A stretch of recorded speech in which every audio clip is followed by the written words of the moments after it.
We all find something scary, right? Apparently Huggy Wuggy is scarier than most. Why is that? Personally, I think he's kind of cute.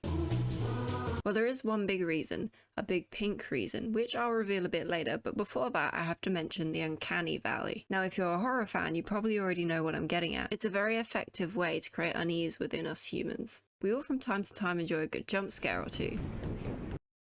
Did you think I was gonna do one? I'm cruel, but I'm not that cruel. Jump scares are scary in the moment. Oh my god, oh my god, oh my god, oh my god. But I don't think it has the same lasting effect that the Uncanny Valley can accomplish. So, what is it? I'll make it as quick and as simple as I can from the information that I've gathered. The term comes from a theory based around cognitive neuroscience studies. In these studies, it explains that we naturally seek out humanness traits. Humanness? Is humanness a word? Just to confirm whether something is alive or not alive, basically. It's alive! In essence, how to tell a who from a what. Faces being a key indicator because they show emotions, which in turn are associated with having a mind attached to it. And so when we see a highly realistic face and something still sets off our Peter tingle, we freak out. The appearance could be offset in some shape or form, toys or more commonly dolls being the prime example and most connected with this particular emotional reaction, because we know toys shouldn't move or talk, and if they did, it would really mess with you. As many have coined it, we're not built to be able to deal with fake faces. Back to Huggy Wuggy. Oh, isn't he wonderful? Yes, he's perfectly splendid. Perfectly splendid. His face has the components of a human face. He has 2 eyes, a mouth, and an... oh wait, he doesn't have a nose. Why do villains never have noses?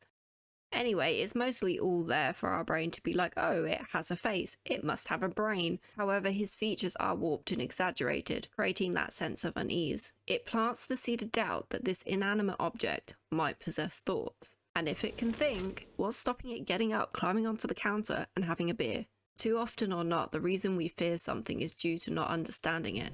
The unknown. Remember that big pink reason I mentioned earlier? Okay, so I am that cruel. Mr. Blobby, Count Bobula, Father Blobmas. What's he got to do with it, you say? Him and Huggy are cut from the same cloth, kind of distant cousins, if you like. Come to think of it, they do have the same smile. Except Huggy is a toy, right? We're told he's a toy. We're literally in a toy factory. I don't want to go to a factory tour. Who would want that? And I can hear you screaming, but Norn, Mr. Blobby isn't a toy. Well, also Mr. Blobby has a face, and a face that would elicit a fear so strong that a 3-year-old Norn would run screaming anytime his mug popped up on TV. Literally the only thing I was scared of as a child.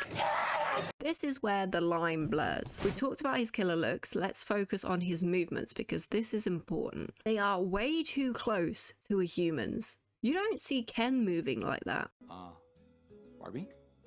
Factor in his height, because we all agree toys are usually pretty small and tall people are terrifying. Put it together and what have you got?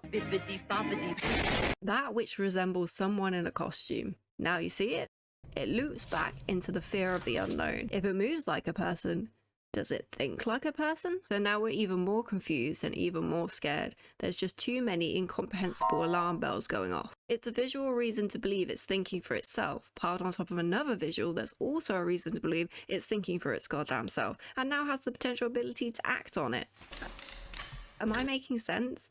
It's pushing that psychological boundary even more. I wonder if they actually considered any of this when making the game, or were they just like, what scares people? Toys? I don't know, it should make them bigger. Point is, they did a really great job at making him creepy. The question is, will Chapter 2 be as good, if not better? Huggy will reappear in the next one, I'm sure. He's at the game's core. As to the other toy monster things, we'll have to wait and see, won't we? Did you know they attempted to launch a Mr. Blobby theme park?